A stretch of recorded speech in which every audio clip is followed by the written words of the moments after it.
Papalo na sa higit 4 na milyong pisong halaga ang ayudang napaabot ng DSWD sa mga naapektuhan ng pagputok ng Bulkang Kanlaon.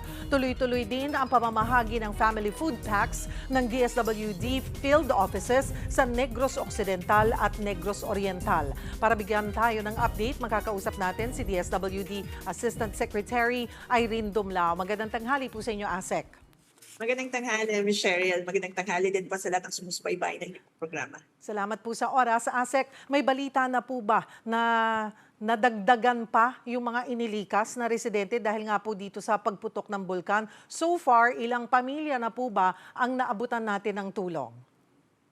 Yeah, batay po doon sa aming pong 6 a.m. DROMIC report, nasa 4,630 families or an equivalent of 15,334 individuals yung nasa loob po ng evacuation centers. 26 po yung open na evacuation centers na matatagpuan dito nga po sa Negros Occidental at sa Negros Oriental. Samantala po, meron naman pong 677 or an equivalent of more than 2,500 na mga individual ang pansamantala ay nanunuluyan sa mga tirahan po ng kanilang mga kaanak o mga kaibigan.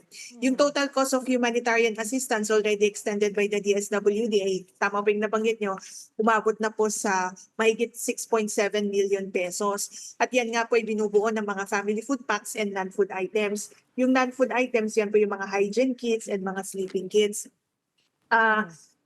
Lahat po no, ng mga naapektuhan na nailikas ay atin na rin pong napaabutan ng tulong in coordination with the various local government units. Ito po ay yung mga naapektuhan na nasa evacuation centers and outside evacuation centers na matatagpuan nga po sa Bago City, La Carlota City, gayon din po sa La Castellana, Moises Padilla at sa Murcia at Pontevedra sa Negros Occidental. Samantala naman po doon sa Negros Oriental, sa Canlaon City, doon na rin po tayo ay nakapagpahatid na rin ng tulong. Paano po ba, ASEC, yung sistema po natin sa pamamahagi ng relief packs? Kasi nga po, nagpaabot po ng pagkabahala ang lokal na pamahalaan ng, na-mention nyo po ang La Castellana sa food supply dahil sa dami po ng evacuees. Paano po ito tinutugunan ng ahensya? Yes, Ms. Cheryl, we are in close coordination with the local government units para po matukoy natin kung ilan po yung naapektuhan at ilan po ang mga family food packs na kailangan po natin i-augment dun sa mga local government units. Sa katunayan po, meron rin tayong pamamaraan ng pag-monitor on how this assistance have been extended o kung nakarating ito doon sa mga naapektuhan.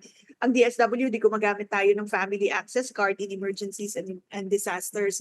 So natutukoy po natin kung na-serve na ba natin lahat ng mga internally displaced persons o yung mga pamilya na naapektuhan nitong pagputok ni Mount Canlaon. At gayon din po, no, patuloy yung ating coordination with the local government units, yung ating pong mga field offices 6 and 7 ay nakikipag-ugnayan sa mga local partners natin para matukoy kung ano pa yung mga karagdagang tulong na ipapaabot doon sa mga Siksikan din daw po yung eksena sa ilang evacuation centers po. Ano po ang binibigay na assistance ng DSWD dito nga po sa pag-manage ng mga evacuation center? Yeah, as lead also in camp coordination and camp management and in the protection of this internally displaced persons, ang DSWD nagpo-provide din ng technical assistance sa ating po mga local partners, pag-guide din po sa mga camp managers para nga maging maayos yung pong pag-manage ng mga evacuation centers on the ground. Kaninang umaga nga po nakipagpulong ang DSWD with our partners para siguraduhin na may mga safe spaces para po sa mga vulnerable sectors, kung kakailanganin ng karagdagan po mga modular tents at pag-set up ng mga evacuation centers o ng karagdagang evacuation centers ay magawa po natin. And again, the needed supply for food ay ating pong maibahagi. Nais ko lamang banggitin, Ms. Cheryl, na may mga nakapreposition po tayo ng mga family food packs and non-food items. Ito po ay doon sa Bacolod, sa Calatrava, sa Kawayan, Don Salvador Benedicto, gayon din po sa Escalante, Hinigaran, Hinubaan, Kabangkalan at La Carlota, at sa Negros Oriental naman sa Canlaon, sa Mabinay at sa Vallehermoso. So ito po ay ma-access agad ng ating mga local partners kung kailangan ng karagdagang pong mga food packs. And patuloy pa doon naman po tayo nagpapadala ng karagdagan pa.